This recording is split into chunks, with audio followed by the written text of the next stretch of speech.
Wawa makosana kumeneko lero tiyambe ndi nkhani yokhuzana ndekuti ndi akafukufuku wa ngozi yomwe inapha Chilima. Commission of Inquiry ku parliament kuja kodi mnango riya itichita kafukufuku zili patino zinatulukatu dzulodi mu parliament pamene ndekuti a speaker a nyumba ya malamulo anabwera kuzalengezo zonotino panopa yafika nthawi ya ma action panopa palibenso zoni tomangoyankhula panopa ndi zoni takhazikitsa Commission of Inquiry ndipo anthuwo ndekuti ndi awa anabwera ndi chilisti pamene pacho. Komano nkhani iyi mundilole kuti tiyambe ndekuti ndi newspaper iru ndi newspaper ya neighbor paja tili ndi newspaper yathu yokondedwa ya National Publication komanso ndekuti tili ndi newspaper ya neighbor imeneyi ndi ya The Daily Times. The Daily Times akunena kuti MCP opts out of plane crash probe team akuna kutino chipani cha MCP ndizonena kuti tochasankha kunena kuti chocho sichofuna kukhala nawo mugulu limene likachite kafukufukuyo likafufuze ngozi ya ndege ya Chilima komanso anthu ena amene anatisiya ndekuti kuchikangawa kuja. Anyways, direct tipereso pano pa nkhani yathu kunena kuti dzulotu speaker wa nyumba ya malamulo Samia Suleiman anabwera mparliament magayi tsopano nthawi yafika tikunena kuti Commission of Inquiry jati ikhazikitse ndipo panopa ndi zoti ndabwera kalero ndi listi ya mayina a anthu amene atakhale nawo mu kafukufuku ameneyi kuchokatu ku chipani china chilichonse mpaka na chilungamo chioneke. Nde anazayikatu listi pamene paja kuona kuti kuchoka ku DPP chipani cha DPP akuti kuti kumene koko amene akayimire mkafukufuku ameneyi ndekuti nda Gilbert Khonyongwa achipalamoto Khwankwazi a Dumisani Lindani ndi a James Mpunga anthu 4 amene wawanda amene akayimira ndekuti achipani cha DPP ku Commission of Inquiry amene kwafufuza bwinobwino chinachitika ndi chani kuti Chilima atisiye ndipo akunena kuti ndi awatu ndi ma MP osangoti anthu amba yayi chipani china chonse chikhala nawo. Anyways, ku MCP akunena kuti kuchokera ndekuti anthu awiri omwe ndi a Joshua Malango komanso a George Jefferson Kadzipatike. Now Kadzipatike ulipo kodi iwe ndi mbale George Kadzipatike. Anyways, akunena kuti anthu amene ndi amene akayimire ndekuti MCP kuchoka pamenepo ndekuti ku PP kuchokera ndekuti a Noah Chimpeni pamene ndekuti ku chipani cha UDF kuchokera Ishmael Nkumba pamene ku chipani cha UTM kuchokera Felix Njawa. At least ayesesa kupanga kava ndekuti zipani zonse mwanzire nake beti nganene choncho. Anyways, ndino apatu kuna zachitikano zina zake taiwala kumbali ya independent oyima paokha kumene kosotoka kuchokera awota Nyamilandu ndi a Noel Nkubwi komanso ndekuti a Dailes Moses Bengo ndemule anthu ndi tochuluka omonena kuti Commission of Inquiry ndani amene akayisokoneze fa DP akakafuna upanga zawo ndekuti na UTM akatsutsa aije na UDF akafuna upanga zawo ndekuti mwina oyima paokhaza izovuta kwambiri mwina ikhoza kukakhalabe Commission of Inquiry yabwino imene ingatithandizire tiona mmene zingakhalire koma kuna zachitika zoteni. Moses Nkuyu anazayimirira ku parliament komweko ife tinakupasani mayina a anthu atatu tsopano inu mwaulutsa mayina a anthu awiri bwanji kuchoka ku MCP amene akapange representing anthu atatu ndemwe atipasa awiri bwanji. Lero padabwa mmodziyo sanampange approve kwa chani kodi yesu kunkhudza kapena kuti mwina mwake dzina lake likhoza kukatchulidwa nawo pa nkhani za ngozi zimene zisangakachite bwino zikukhala motani. Tinazapeza kuti tadzayigula kunena kuti ndi Sylvester Yoba James uja mudziwa ndi tuloya amene amakonda kuyankhula kwambiri. Sylvester Yoba James amene akayimirenso MCP komano anasankha yekha kunena kuti ineyo sindofuna ndikakhalemo mu Commission of Inquiry imeneyo chifukwa chani pachonena kuti anthu ananena kale ndithu kaya ndi pa social media kaya ndi pa tanandulo zakale zara kunena kuti ineyo sindikuyenda nkapezero Commission of Inquiry kumenekoko nde ndikakangopita kumeneko anthu atandijaja kale yoncho ndekuti Commission of Inquiry jekakhalani yawonongekerato pamenepo zotsatira zaifandira anthu ena akandozozala kuti weyo samafunika akhaleko ndi apapa ndikungopanga zono Commission of Inquiry kuti ikatheke bwanji neyo ndekuti ndisakapezekeko. Anyways, kuchoka pamenepo ndekuti kunazabwerano ndani kunazabweranso pano uyu Simplex Cholabanda yemweno tikumudziwa bwinobwino kuonera kuti ndi mtsogoleri wa zipani zotsutsa boma ku parliament komanso ndekuti yeyu kuchoka ku MCP amene iru anapezeko wayimirira kumene kuchala papa pamene zililimu ifeyo ndoti tapanga chiganizo kuchoka ku chipani cha MCP ngakhale anthu athu awiri amene mwayika a Jefferson Kadzipatikeyo komanso ndekuti a George Malango a Joshua Malango anthu amene wawa ndi zonena kuti tikuwachotsako ku Commission of Inquiry imene musayikeko munthu olo mmodzi wa ku chipani cha MCP sitikufuna olo mmodzi akakhaleko ku chipani cha MCP chifukwa chonena kuti ifeyo atakaya zifukwa zotani kaya fa chonena kuti kaya mwina akhoza kuganizidwa komano wakana ndithu basi zosamvekaso zinkhani zakezo akuti basi unakuyenera rani achosedwa amene kunena kuti no commission of inquiry imeneyo kukangokhala nde kuti no anthu aku DPP,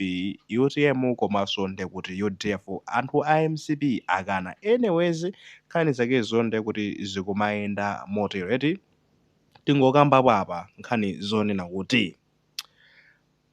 apapa I think izi ndi zimene amalawa amayembekezera kuti commission of inquiry kafukufuku azachitike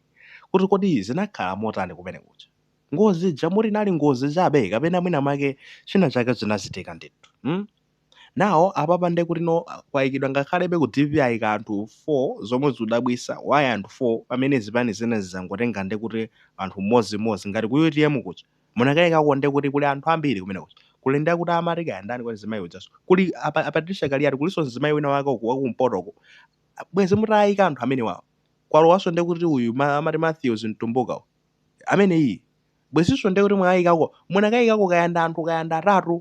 ku balance ndithu kandi 4 amayika liyati aja amene achimene akhala kuyankhulira muja amene ajawa kukasiya kumene koko pacho noti kafukufuku uyuyo amayika liyati aja kazapezeko zono ndi wajawo sanaliko zosalira zingati sadzagwirizana nazo ndekuti kuzakhalaso moto mwayiona fanda amene akhalaso akuyika nkha kwambiri munakasiya kumeneko kuti akaone bwinobwino mmene zikuyendera kumeneko kusiyana nkonena kuti nomungoyikako munthu mmodzi yekha Felix Njawara what's happening muzilingalira zono kodi zotsatira zake zikakhala zolongosoka sirufuna zono kuti zabwereso mawa tizizakambaso nkhani yake yomwe iyayi tichite kafukufuku so pamene ife zapanga ta advocate mukazilepheratu zinthuzi chifukwa chonena kuti ifenso tinayi group yanga advocate unoti iyayi tikufunikira zonena kuti no kafukufuku akakhala amene azabwerese zinthu zotani zothekuka amene azapangiso zonena kuti anthu ambiri azapeze kuti no azakhutire naye. Now anthu amene anali vocal kwambiri ngati achina Patricia Kaliari aja why not putting them there bwanji inonso mukayika kumene ujawo fewo ajawo ali ngatitu anamalira ndenda amene bwezi ndekuti akukankha kuti chilungamo chirani chioneke ndithu sanakalola zono kuti zina zake zikhotekhote bwezi mutayika kumeneko koma simunayike we don't know why. Anyways kuchoka pamenepo tikambe nkhani za anthu aku MCP ino aku MCP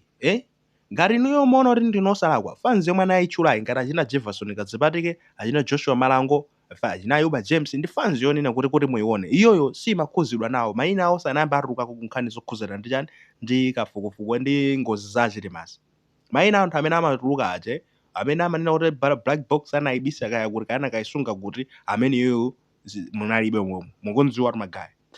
wina ananena kuti ndege nakagwera kwa khwitima uja amene iso sizoralimo wewe pamene kuzabwera nde kuti no kayande amenenso naye sanazemba kuti asakapezeke nawo mu ndege kumene ndege yadzadza koma nde kuti ili ndi mipando kaya 19 kaya imene ja nde munali anthu kaya ngati anthu 10 8 kaya 10 kaya 11 koma nde kuti mipando yotsalira amene uja amene anazemba kuti asakwere nawo ndege uja amene yonso dzina yake limatchulidwa koma iyo munalibe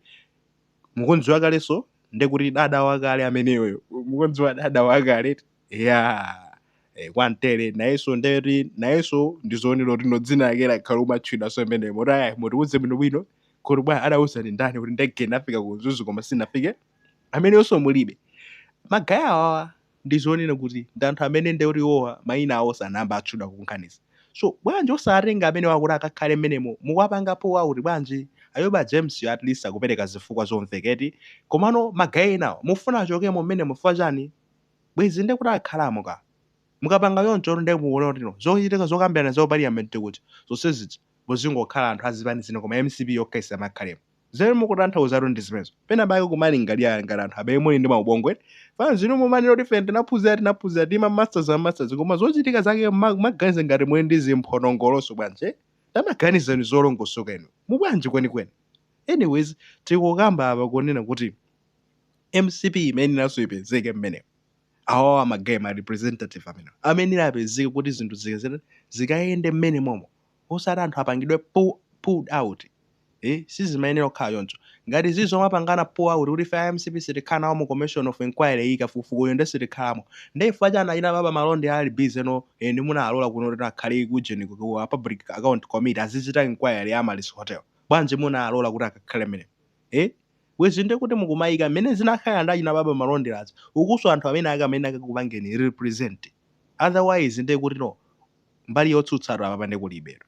fano zipani zina zitu ndikuzeni ngakhale muna achina ndanawa achina UTM muoneka ndi achina PP amenewa muona zonena kuti samakhalatu neck to neck ndi jenero kuti azilimbana ndi boma, iwo akuona kuti ife tikuyenda ndi boma, mwayiona sizoona kuti magayiwo samaziphatikabe kumbali yolamula somehow nthawi yovota kuvotera ndi kuti ziganizo zimeneno zikupangidwa ndi mbali yolamula, kumbali yotsutsaku kunangotsala ndi kuti okha awa MCP amene alipo ngatoyo nawo ndi kuti zotanthauza zoona kuti mbali yotsutsa sikakhalako zezotu ndi zomwe zikutanthauza.